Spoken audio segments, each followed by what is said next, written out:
Welcome to Human Risk, a podcast dedicated to the understanding of human behaviour as a risk. Here's your host, Christian Hunt. Hello and welcome back to the Human Risk podcast. In this series, I speak to people that can help us better understand human decision making and how we can influence it. And there's no one better equipped to talk about that than someone who knows the advertising industry. So I was delighted when someone who fits exactly that bill agreed to come on the podcast. Matt Edwards has spent his entire career in advertising, joining Saatchi Saatchi as a graduate before becoming CEO of creative agency WCRS. He now advises people on how to achieve a better return on their marketing investments. I've known Matt since we were at university together, and even then he had a clear talent for this industry. In our discussion, we explore a number of topics, including the idea of creative risk. Yes, that's right, creativity has a human risk angle. And we look at how the advertising industry is responding to coronavirus. What Matt has to say is fascinating, and his insights about an industry that exists precisely to influence our decision making is well worth a listen. So please sit back and enjoy my conversation with Matt Edwards. Matt, welcome to the Human Risk podcast. Hello, very good to be here.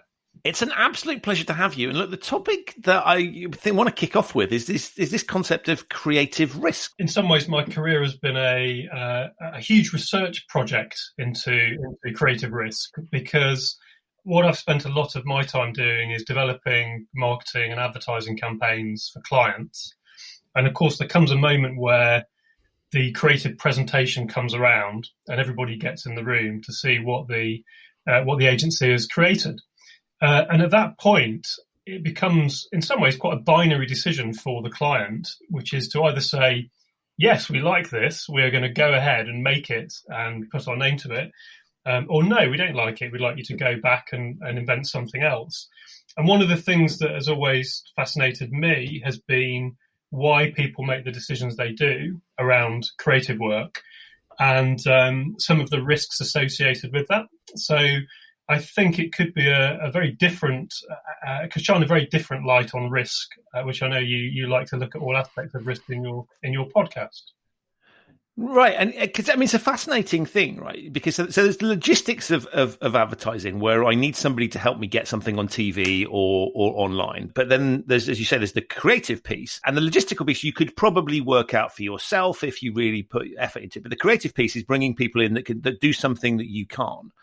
And yet, so you're hiring someone to do something that a skill set you don't have. And yet you're asked to opine on how well they've done that in a field that you're not necessarily an expert in. Yeah, I think that's a very good point, Christian, because if you went to a heart surgeon and the heart surgeon advised you to have a particular valve patched up, you probably wouldn't start suggesting that he should think about patching up the other valve. The analogy doesn't really apply in advertising because everybody can have a view. And of course, I suppose because also the stakes are a lot lower. And so it's quite common you might take a group of clients to an editing suite, and the person who's edited the commercial has probably edited 4,000 commercials over their lifetime and has been highly trained in doing that and is an expert in it. And nonetheless, people who've never edited a single commercial in their life will happily give the editor advice on how to re-edit it. So you're right. But I think the thing I was thinking particularly around creative presentations is that there are risks associated with buying creative work. But I think some of the risks that are true risks are perhaps ignored, and other risks that actually are very low-level risks are thought to be more important than they are in fact are. So I think really when you think about it, every client is potentially about to commit a huge amount of money to this idea. So it's not cheap to buy media. And there could be, in some cases, tens of millions of pounds at stake, and the clients deciding which idea to put that behind. So really, I always felt the biggest risk of all is to not be noticed or not to cut through the thousands of messages that people receive every day. Because that would sort of defeat the object, right? If you were spending the money and not getting to it, right? A lot of advertising isn't noticed because people are so blind to it. They see so many messages. And actually, that's a question that rarely comes up in advertising creative reviews. So it's quite rare for a client to say, I think there's a risk here that this advertising just won't be noticed, which I think is probably the question that should be asked and is the greatest risk of all. But a lot more time will get spent on interrogating the risk of potentially upsetting a few people in particular categories, which actually, when you interrogate that, turns out to be quite a low-level risk. So I think it's interesting how people respond to work in that way. And so the processes you'd use for that, I guess, is sort of you'd sort of sit there and go, how do I feel about this thing that is being presented? But of course, there's the classic piece of you're not the target audience anyway. So there's not understanding the space and the risk calibration, but there's also just not appreciating, the object of the exercise and coming at it through your own lens as opposed to the customer lens. Yeah, I think that's definitely right. And I think one thing that sometimes people can fall into the trap of doing is to respond respond as a corporate entity rather than as a human being. And you know that the same people who are responding to the creative work will go out at the weekend and go to the cinema and watch a James Bond film, whatever, but when they're responding to creative work, they sometimes respond in quite a different way, as if the people who are going to be looking at their advertising are not human beings. They're almost robotic in the way they're going to absorb the message. So yeah, it can be very different. And so you kind of put your corporate hat on, which requires you to be sensible, as opposed to your consumer hat. Yeah, and I think it's understandable, because I guess another aspect of this is that there may be a risk to the brand, depending on what the piece of creative work is, but there's also a personal risk.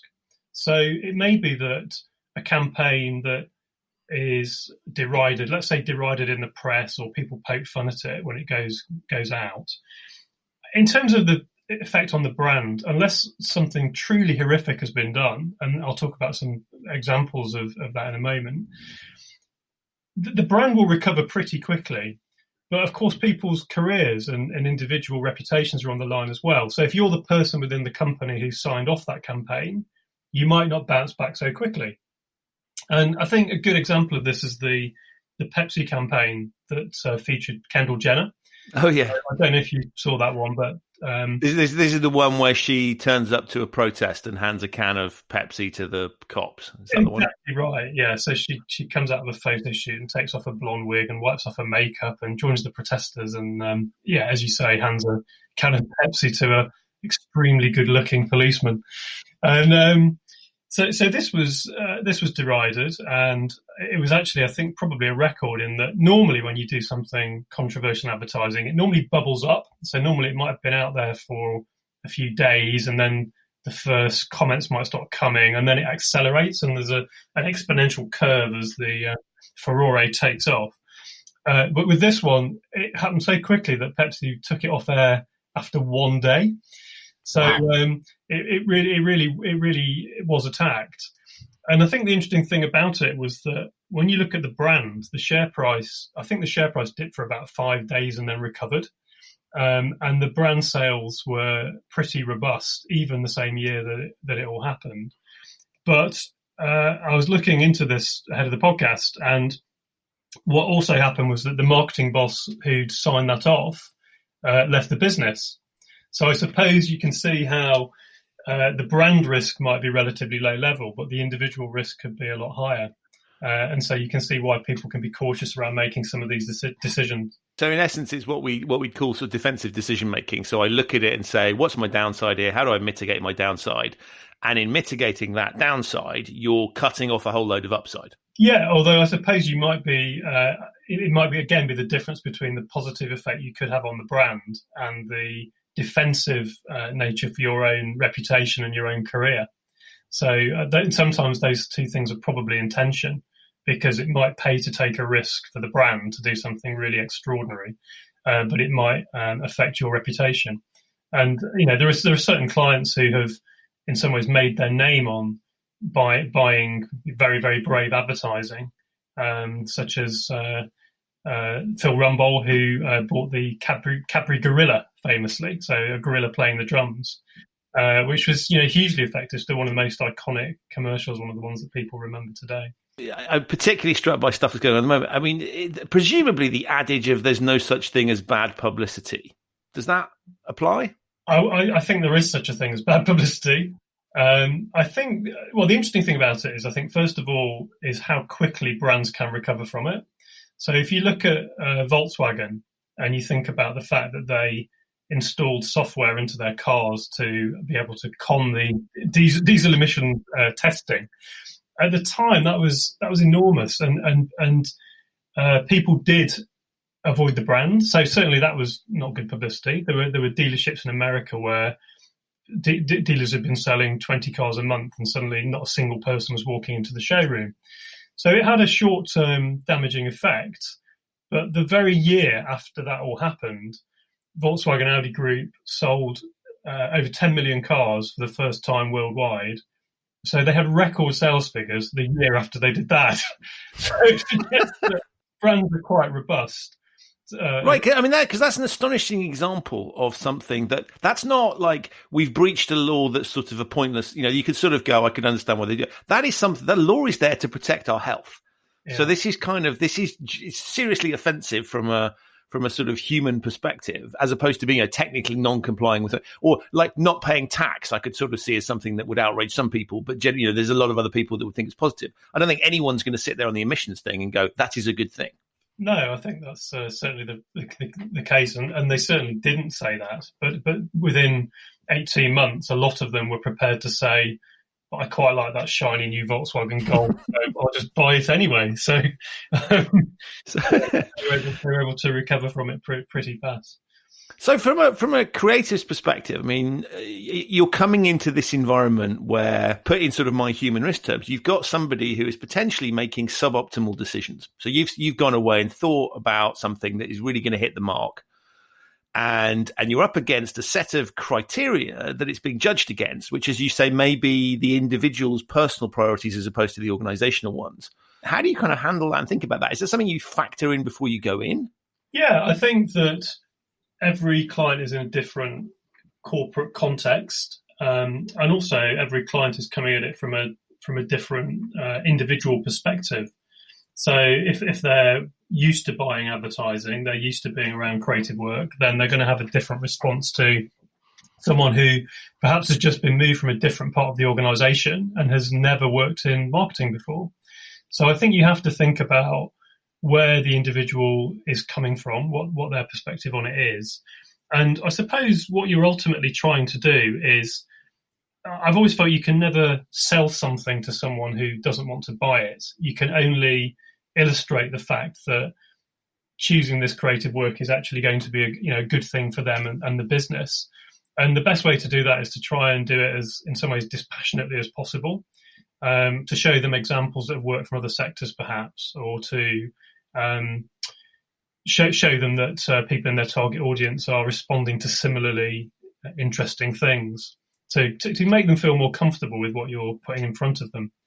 And it's a pretty unfair environment sometimes, because I've seen it quite a lot where a creative agency will present for maybe an hour and presenting 1,000 reasons why this piece of creative work is the best thing that's been invented since Michelangelo.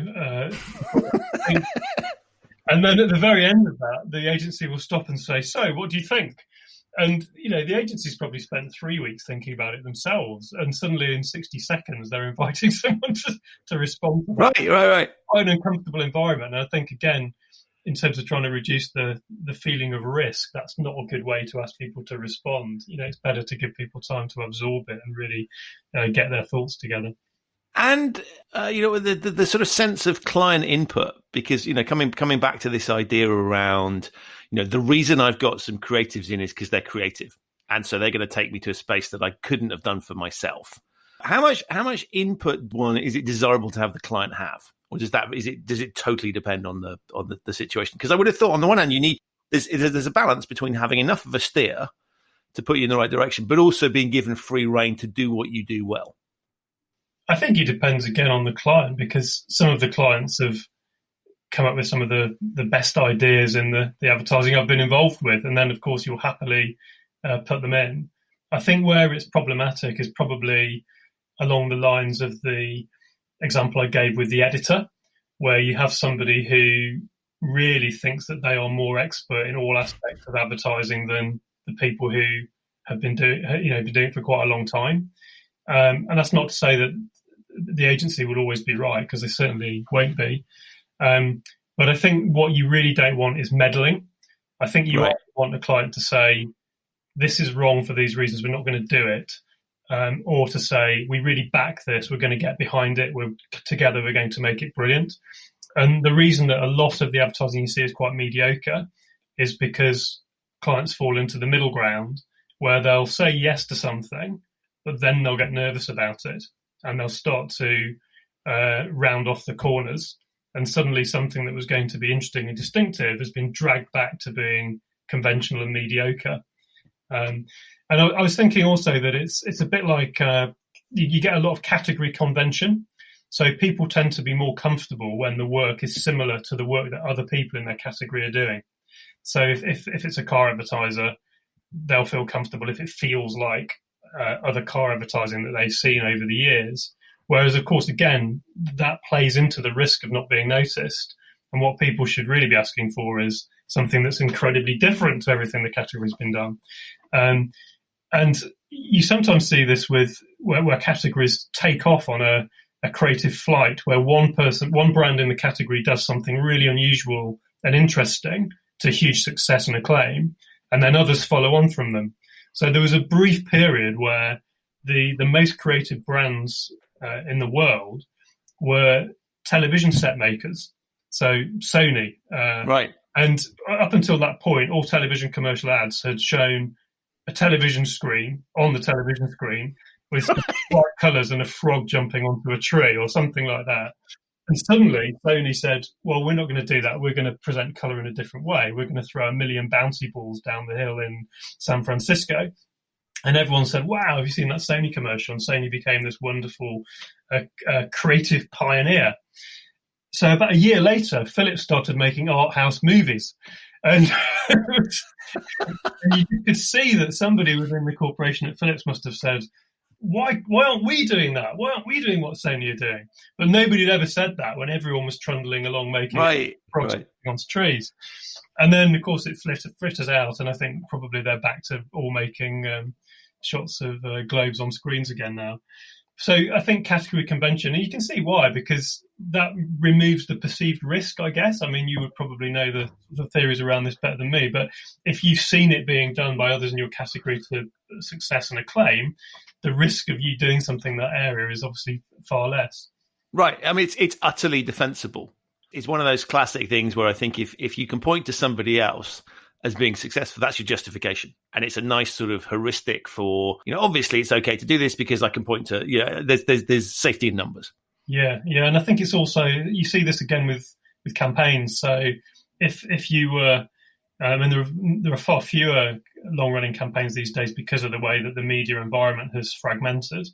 But when there were bigger TV campaigns, if you look at something like Stella Artois, so the first time that the reassuringly expensive campaign ran, it was incredibly brave, because if you think this was at the time when lager advertising was along the lines of things like Hofmeister, follow the bear, and it was lads in pubs doing a crazy walk and cracking wisecracks, and then suddenly Stella Artois ran commercials that were 90 seconds long, all in French, based on the film Jean de Florette, that probably none of the target audience had seen, probably still haven't.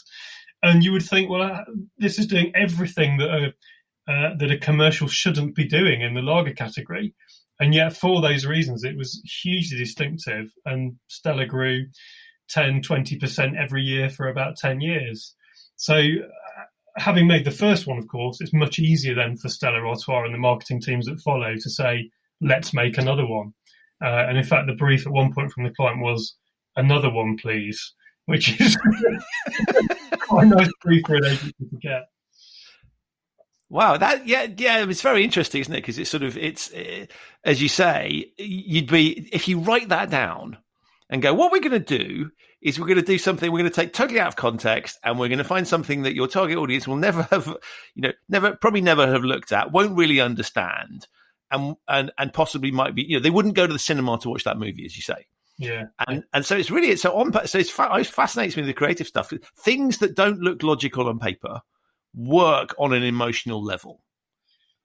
Yeah, and I think this is where another aspect of this, actually, which you've touched on with the emotional point, is that if you are a client who has, let's say your background is accountancy, for example, and you've worked up through to become finance director, and then you've taken over as CEO of the business. If you think about the corporate decisions you'll have been taking through that route, almost all of them will be data-led or evidence-based, at least. So, shall we build a new factory? The first question you ask is, what's it going to cost and what's the return going to be on the investment? And then you can get to a point where, of course, you've got to use some judgment, but you can use that judgment based on what the evidence is showing you. And I think often people then arrive at a point where they are the CEO, so ultimately they've got to sign off this creative work. And where's the data? Where's the evidence? So the agency is saying, or maybe even their marketing team is saying, what we've decided to do is put a flamingo in a green tutu. And how do you judge that? Because really, that's a decision that has to be made based on instinct. And one of the effects of that has been that, as performance marketing has come along and as digital has completely changed the advertising and marketing landscape, performance marketing fits very nicely into the world of data and evidence. So if you're putting £1 million behind a Google search term, you can see exactly how many people clicked on it. You can see what your cost per acquisition is, your cost per click. It's a data goldmine. Yeah. And brands are rightly investing in that because performance marketing is incredibly effective, and especially for achieving short-term goals. But they can sometimes become so obsessed with it because of that data that they neglect the other side, the emotional side of it, as you mentioned, and they become solely focused on short-term metrics. And so what you get is these brands that are almost hooked on the heroin of short-term promotion. So they'll do a promotion or a half-price offer, and they'll put lots of performance marketing behind it, and the sales will spike. And then they'll turn off the promotion, and the sales will almost drop to zero. And right. Consumers are so trained in knowing there's going to be another offer coming along. And meanwhile, they're not doing any long-term advertising to build a more emotional affinity for the brand. So that's not to say that emotional advertising is right and performance marketing is wrong, or vice versa. It's just to say both are important.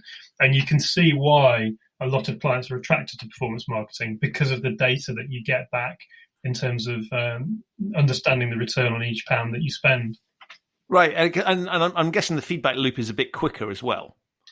Yes, definitely. And that's partly because it is much more short term. So I guess one way of thinking about it is that if you think about the market for buying a new kitchen, so let's say something that you don't do very often, you will be seeing messages more than you think for kitchens, but you'll completely blank them out because you're not in the market for a new kitchen. So why would you need that? And the issue is that what performance marketing is really good at is the moment that you are in the market for a kitchen and it says B&Q Kitchens half price offer, you'll really respond to that because you're in that cycle. But what you also want to be doing as a brand is doing communication that makes you feel that not only are B&Q Kitchens half price, but B&Q Kitchens are really good and really desirable and something that you really, really want. And going back to Stella Artois, actually, that was one of the tricks that brand pulled off really well, because the advertising, the 60-second, 90-second cinema commercials, made the lager feel really, really precious to people. So in research groups, the research would say, why do you drink it? And people would say, well, it's just the best, isn't it? It's just so, it's precious. So it's like golden nectar.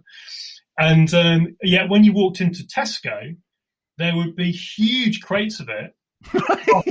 and it would say 85 cans for a fiver. And people wouldn't think, oh, that must be cheap lager. They think, oh my God, that incredibly expensive Stella Artois lager is on offer for 84 cans for a fiver, and they fill their boots with it. Literally fill their car boots with it. So what you really want is a brand that's very, very desirable, but and to do offers that when people see them, they think, great, that desirable brand that I would really love to have is currently on offer. I'm going to go for it.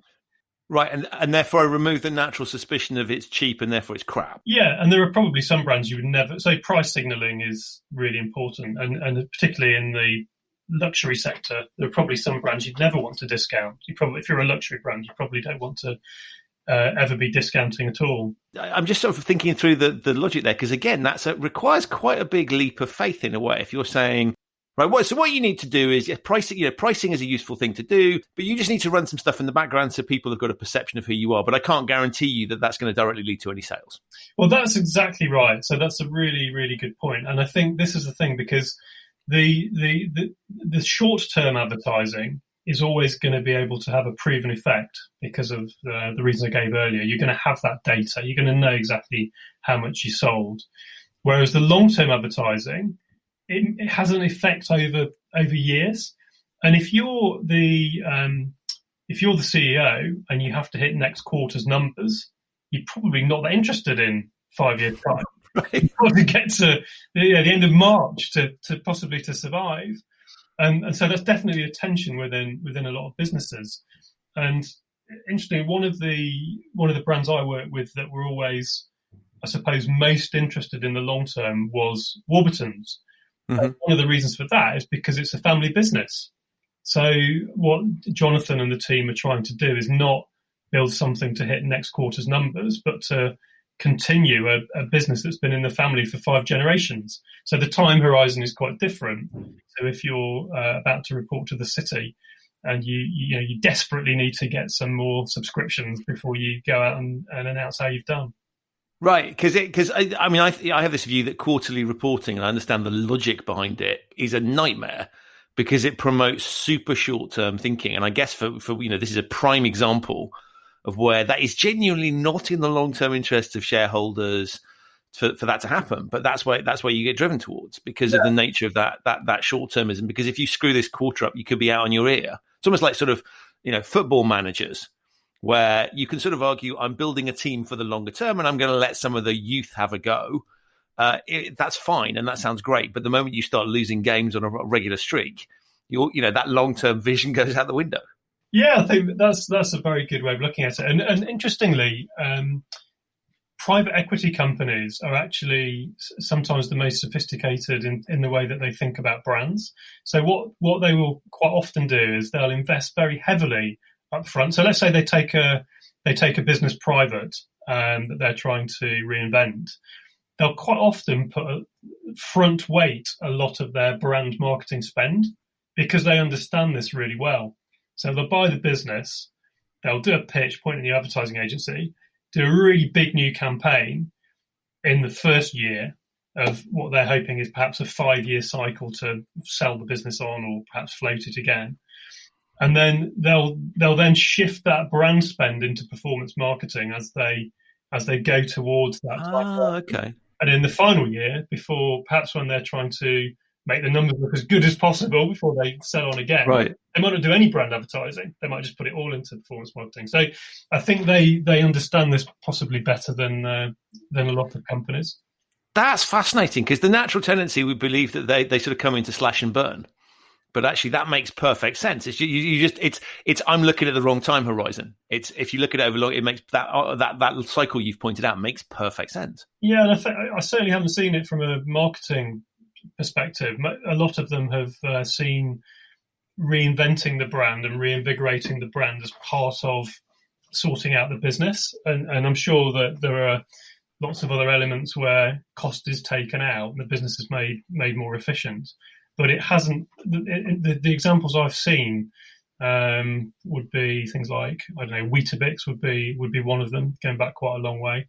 But they were interested in getting the brand going again, and they saw marketing as a real way, a real lever for for generating top line growth at the same time as being able to reduce the cost of the business. I mean, when you sort of talk about that, it's a fascinating thing, really, because what in essence you're doing here is changing people's perception of something. So you're not changing the reality in many cases, but you're just changing the way people look at it. I mean, that's a phenomenal thing that you can sort of, you can generate sales out of changing perception as opposed to changing the reality. Sure, I mean, you can do that by increasing the size of the packet or playing around with those with the physical dynamics. But largely speaking, marketing works on people's perceived value of something, and therefore you're really. I mean, it's incredible the way it works. It is. It's a fascinating business, and there's definitely an element of alchemy to it, I suppose. So, I think in some cases, agencies often talk about bringing out the truth of a brand. So, I think it's very difficult to take something and if there's truth not there, it's quite hard to just put something on top of it because people see through that very quickly. And there's an old cliche which is nothing kills a bad product quicker than good advertising, because people rush out and try it, realise it's not very good, and then don't buy it again. So, so I think you have to bring out a truth of the product. But you're right that there have been some extraordinary campaigns where, say, Levi's jeans, I suppose, the sort of classic when we were growing up. You sort of remember how cool those commercials made Levi jeans feel, and that's really just emotion. It's similar with Stella Artois, really, because the lager is not that different to any other lager. It's really people were drinking the advertising. That's what we used to say. That's what they're drinking. So you're right. It is a sort of alchemical process that if you get it right, people can view things in a very, very different way. And it plays into all those things we know, like having different shaped wine bottles. What's the difference between having a cork in a wine bottle versus having a cap in a wine bottle? People's perceptions of things are very easily adjusted. One of the interesting sort of the counter arguments to, marketing's a load of nonsense and it's a waste of money, or, it's manipulative and it's getting people to buy things they don't need. But what you just basically articulated is that people aren't that dumb. So I can put a very powerful advertisement, but if the product is useless, people will work that out for themselves. So you get a short-term uptick, but then arguably it's game over. So you could say it's performing a useful purpose in some respects, which is sort of, people will try something, but it's not going to shift people to buying things on a longer term basis if the underlying product's no good. So it's not like the sort of snake oil logic that would say you're conning people into buying something. It's a bad societal outcome. Actually, you would turn around and go, it might be a short-term bad societal outcome, but in the longer term, people sniff this stuff out. They definitely do. And I think it's the thing of you can fool some of the people all of the time. Yeah, the Bob Dylan. Right. You can't fool all of the people all the time. And a good example of it would be Sunny Delight. So Sunny Delight was a brand that was bought by Procter & Gamble in the 90s, I think. And what they did with it in the UK and Europe was they put it in the chiller cabinet. So I don't know if you remember, but Sunny Delight was marketed as the great stuff kids go for, and it was marketed as having vitamins in it, which it did have in it, and it was put in the fridge. So it was presented really as as being like a healthy orange juice. So you keep it in the fridge. And it was put up against cola and Ribena. They were kind of the enemies of Sunny Delight. And kids loved it, but one of the reasons they loved it was because it was about 40% vegetable oil. It had an incredibly viscous feel to it, like a slippery mouthfeel. And it also was very, very sugary. So it would give kids a kind of sugar rush, and they liked the taste of it. But because it was in the chiller, it felt fresh, and mums thought it was good. And I remember this because it was on, I think it was Watchdog. And it was so successful that it was what's called on allocation. So the supermarkets were only allowed to have a certain allocation of it. They were asking for more than could be supplied. And is that's a genuine supply issue rather than a tactic? Yeah, it was selling so fast that it had to go on allocation because P&G couldn't make enough of it. And then what happened was Watchdog realised all of the things I've just told you about the product makeup, and did a program where they talked about how it had become this playground craze. And in the program, they had a glass, and then they had a sugar bowl, and they spooned out how much sugar was in every bottle into this glass. Right. And that was the moment that Sunny Delight sales peaked. And eventually Procter & Gamble sold it, and I think realised it didn't really fit with their corporate ethos to be doing that, and it went away. I think the brand still does exist, but it's probably been reformulated now and perhaps made healthier. So you're absolutely right. You maybe can get away with it for a short time, but the truth will out, I think. Right. But I mean, it's interesting because if you look at, I saw something online that did the same thing for Nutella.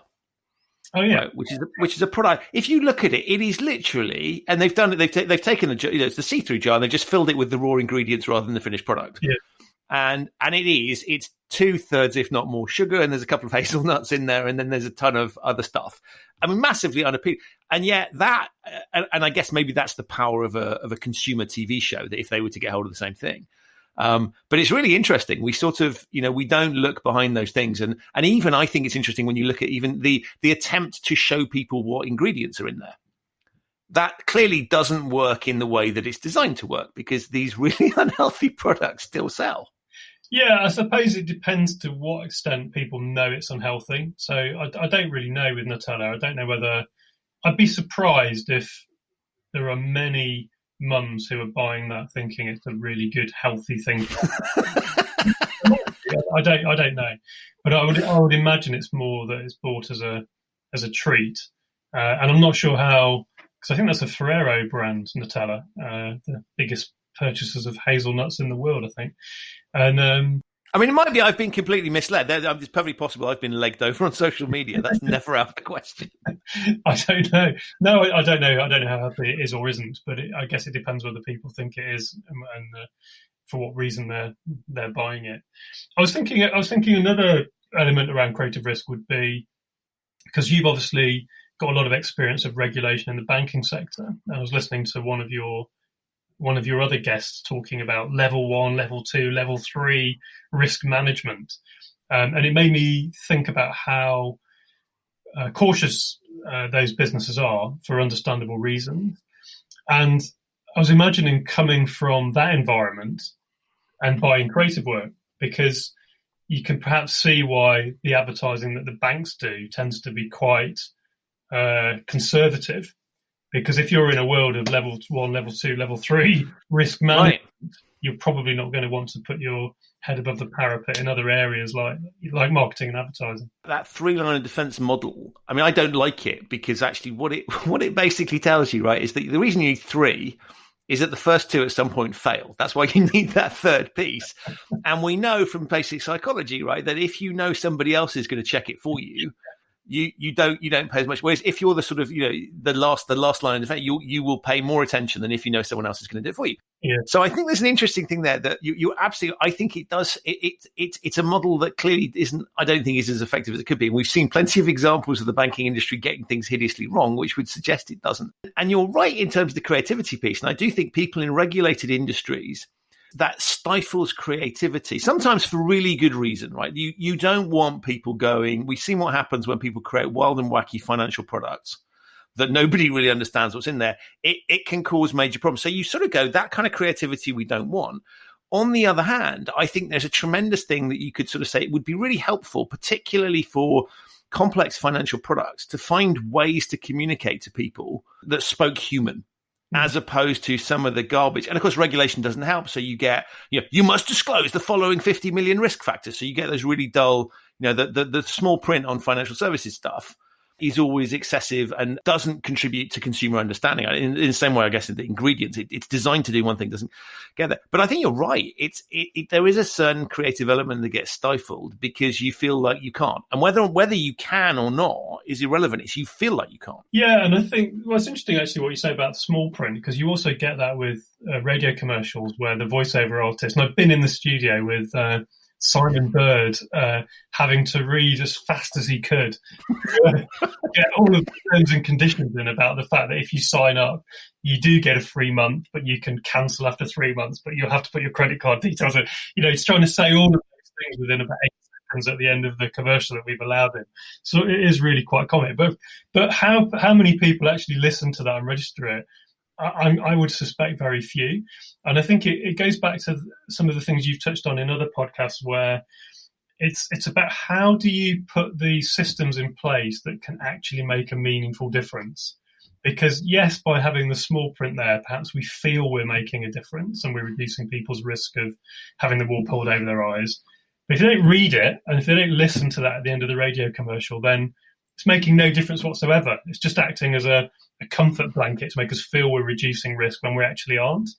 Right, and it's interesting. There's actually some research that's even worse than that, because what the research demonstrates is that if you see that official language, you will make a presumption that someone somewhere has checked this stuff out. Right, because they're regulated and there's all these rules around it, nobody would be allowed to create a product that was dangerous.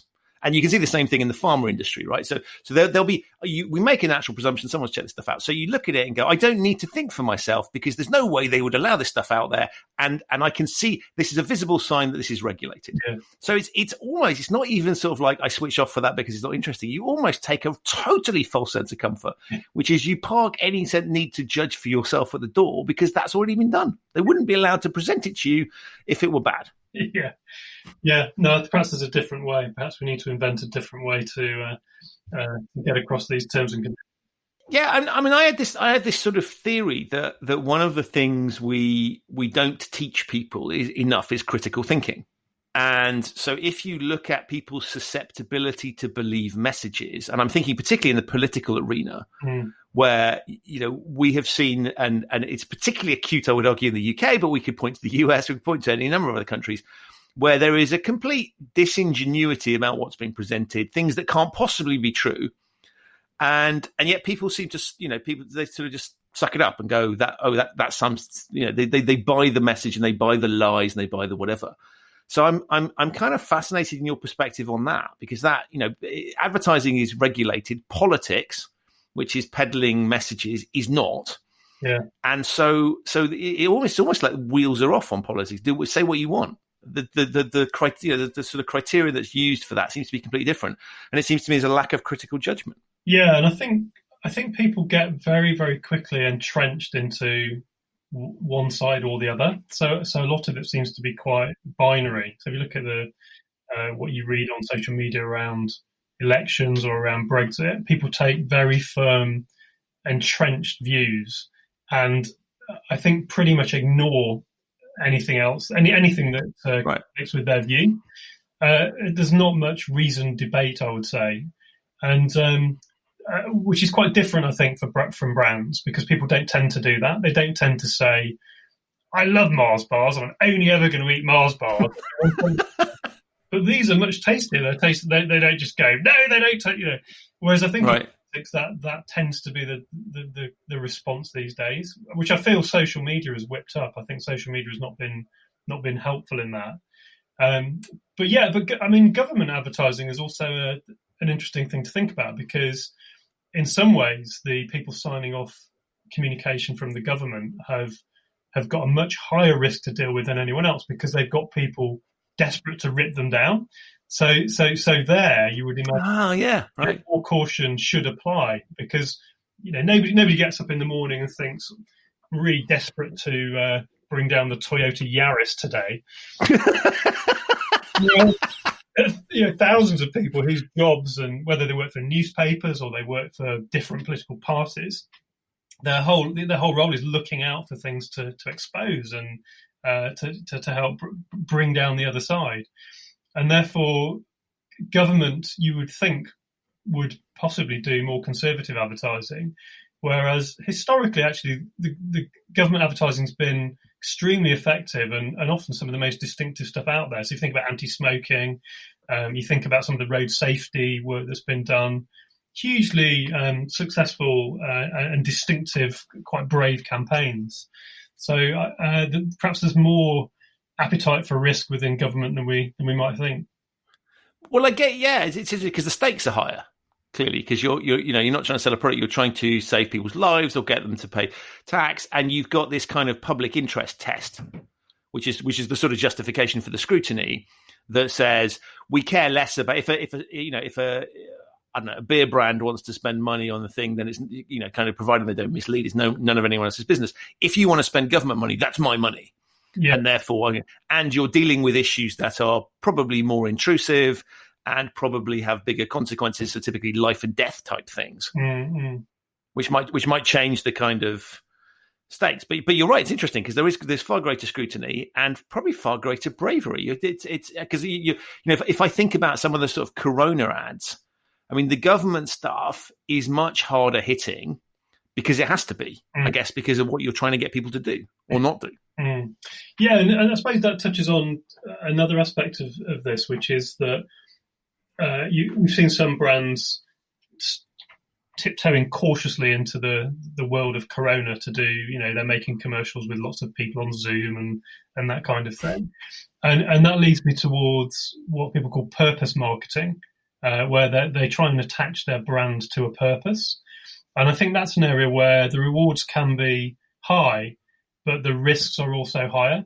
Because if you're going to say, my brand is now going to get involved in a controversial issue, then first of all, you're going to have to be sure that every aspect of your company can satisfy scrutiny. Right. You can't just go out and say, we believe in saving the rainforests, if you are somewhere else, you're making your shampoo out of palm olive. And so it's interesting because, and also if you get it wrong, if you get it slightly wrong and you get the tone wrong, you can quite quickly turn people against you. So I think this rush to purpose marketing is as I say, it's probably more high risk, high reward on both sides. It's interesting when you talk. I was sort of thinking about the stuff I have been seeing that sits in that. It's all pretty similar. And there was somebody, you've probably seen this, somebody did some analysis on Corona ads, and it was like they're all the same. And it's sort of similar music and similar ideas, and it's very, very human and all these kind of, and it's pretty bland stuff. And I'm not sure I can tell the difference between company A that cares massively about me at this difficult time and company B that cares hugely about me at this very difficult time. Yeah, well, I think, there'll be a few reasons for that, I think. One will possibly be just the restrictions on what people can actually make at the moment, because you can't get film crews together. So therefore, people will quite quickly think, let's use some found footage that already exists, or let's get people from the agency on Zoom and make it look like granny's talking to the grandchildren, right? Because that's what people are doing at the moment. And then I think the other thing will be going back to some of the things we've talked about before around risk, which is that if you're in the conversation around how should our brand be talking at the time of coronavirus, you're going to be aware that millions of the people that are watching the advertising might have lost somebody who's died from coronavirus in the last few days. So you're not really going to want to go out with the dancing kangaroo approach. You're rightly going to be accused of incredible insensitivity.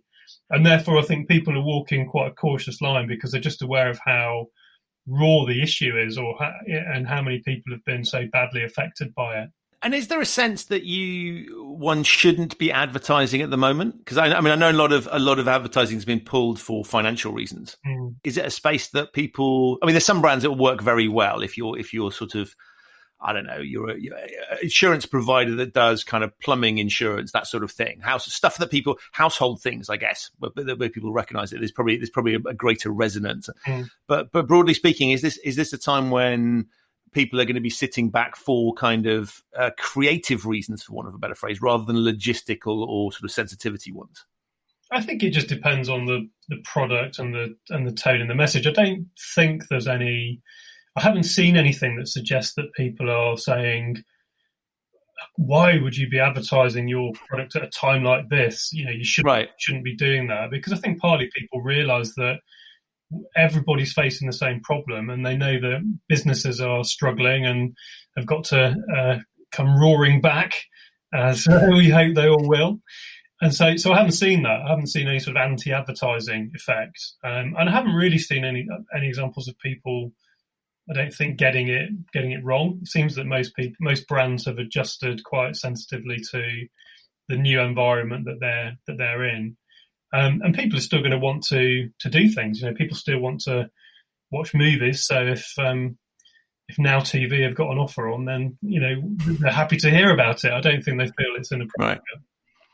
But it's interesting when you talk about sort of who's messed stuff up. If I look at comms errors, and I'll keep politics out of it because that's all, but corporates seem to be screwing this up royally with some of the messaging internally to their staff. And I find it really interesting when I look at, there's companies that have brilliant external marketing. They've done a great job. Yeah. And then word gets out, they've done something ridiculous internally. Tone deaf, right. Stupid. And I find it fascinating that sort of a lot of thought is given to that side of it. And it seems to me people haven't pivoted into the new world, but they also need to think about the fact that you're not talking to a closed loop, that if you mess around internally, word will now get out. Yes, it will. What kind of things are you thinking of? Kind of tone deaf instructions to people. So one of my favorite ones was the Wall Street Journal, right? Which in theory employs intelligent people to go and do news gathering, right? The managing editor sent an email to staff basically saying, just because you're working from home, this isn't a holiday. You need to report in to your boss and, or literally almost let us know when you go to the toilet, that kind of stuff, right? Things that that you wouldn't do in the office, but somehow you see lots of examples of this sort of thing where it's kind of like they recognize we need to communicate because the world has changed. And I would argue if you're employing really smart people, right, who you're trusting to go and ferret out journalistic stories, then you probably don't need to treat them that way, and you're going to piss them off if you do that. Yeah. And so there's lots of examples I've seen like that of sort of comms that it's not designed for the external market, but it gets out because, hey, guess what? People go, you'll never guess what they did. And there's the mechanism to do that. And so I find it really interesting, the effort that's expended for external brand perception. You would think you go, we better put that internal comms piece through the same lens that we would put if it were going outside. Yeah. Well, I suppose that they're being caught by the novelty of the situation. I can only imagine. But yeah, you're right, because in a way, all internal comms now is potentially externally facing. It only takes one person to tweet it or to send it to private eye. And, the world knows about it. So I suppose every memo has to be written thinking, how would this look if it appeared in the Daily Mail tomorrow? But it fascinates me that there isn't the thought process to say, actually, the skill set that we need for the people. Now, I get you can have a renegade boss doing something stupid, right? We can't expect every single person to be fully on. But I look at things that come from formal internal comms functions. Mm-hmm. And the sort of level of scrutiny that you've talked about externally and the level of risk aversion around that doesn't seem to be applied internally. It seems to me there's a great role for, people with kind of your level of skills to actually help people think about that internal comms piece, because you ought to be trying to apply, and you need to have that consistency between what you're saying in the outside world, back to your point, and the way you're behaving internally. Because if you're presenting this kind of lovely image and yet you're exploiting your staff internally, or your supply, you've got a big issue on your hand, because people will start to spot that cognitive dissonance. And I'm astonished that the skills and the disciplines that are applied externally aren't also applied internally. I think they are by some companies. So it might maybe just that you've picked up the bad examples. I don't think that I don't think people are trying to do internal comms badly, and there will be. No, I'm not suggesting people have gone, how can I screw this up today? Let's hire a complete idiot. But so I'm now thinking why that might be the case, and I suppose possibly because the same level of expenditure isn't put against it. So maybe that it gets delegated to more junior people who just don't have the experience. So it's well-meaning, but inexperienced. They've not had the experience to see how that's going to impact. But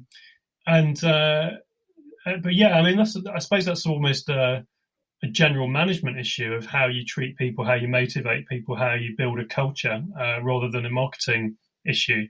And I think that certainly my experience of when I was running the agency is that most people are trying to do the right thing most of the time, if not all of the time.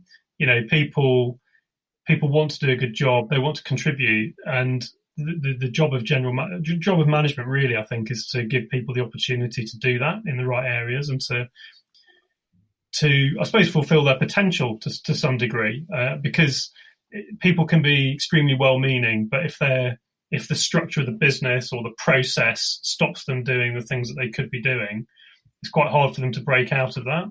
And I think that's where management can put the conditions in to help people thrive. Right, and I think I mean one of the pieces I sort of look at and where I bridge the gap between compliance and marketing is to sort of say, compliance feels super restrictive, and yet all it is an exercise in trying to persuade people to do something or not to do something else, and particularly where you look at something that has a kind of qualitative component.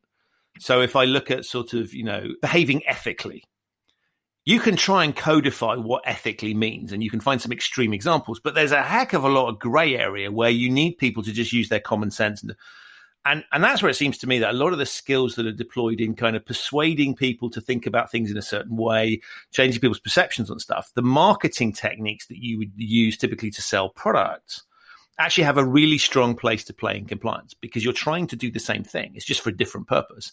And of course, it comes with a whole legacy of it sounds dull. It's there's tedious language used. It feels oppressive so it comes with a hideous legacy to it. But I can't help thinking actually there is a huge role for marketing to enable what I call the flip side of human risk, which is human reward. And I present this human risk thing as a negative, but I look at it and say, actually, the flip side of that is how do we get the most out of human capital? And you're right, it's around giving people that environment and encouragement to be able to do what humans are good at. Yeah, I would agree, because I think that there are different approaches you can take. So normally you let's say you want to get the company to behave in a particular way, and there are two extremes of that. And we tried both in my time sort of running the agency. There was one where we wanted to work in a particular way. We wanted to change the process, the way we briefed teams, the way that the work flowed through the agency. And we invented a 8-stage process, each bit of which had another kind of 3 stages within it. It was all kind of very, very well thought through, which in theory was great. But in practice, everyone thought, oh, it's just too complicated. I'll just so it didn't work at all. Whereas some of the other things we did, where it was more, in a sense, just simpler and mantra based. So having ambition for the work. Right, this year we're all going to be about raising the ambition for the work. People would just latch onto and use those phrases, and it would change their behaviour. So you say to people, if you're in a meeting and you think that the work that we're about to go down and show to the client isn't good enough, then speak up. Have some ambition. Let's really sort of push for great work this year. And people would do that. Whereas if you'd had a process where it said 9 stages, if you don't think it's good enough, you have to say so, then no one would ever. Right. Okay.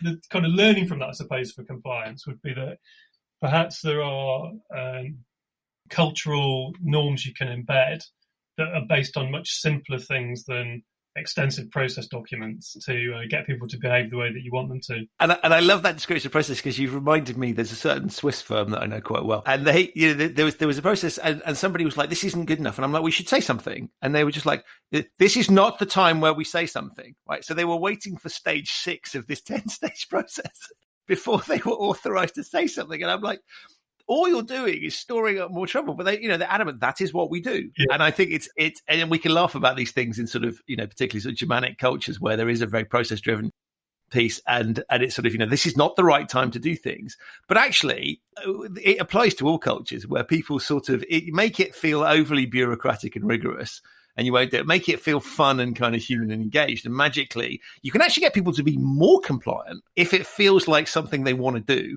Yeah. Than if you've put a strict process in there, which is totally counterintuitive, but I think plays to the strength of connecting with people as opposed to sort of lecturing them and shouting at them.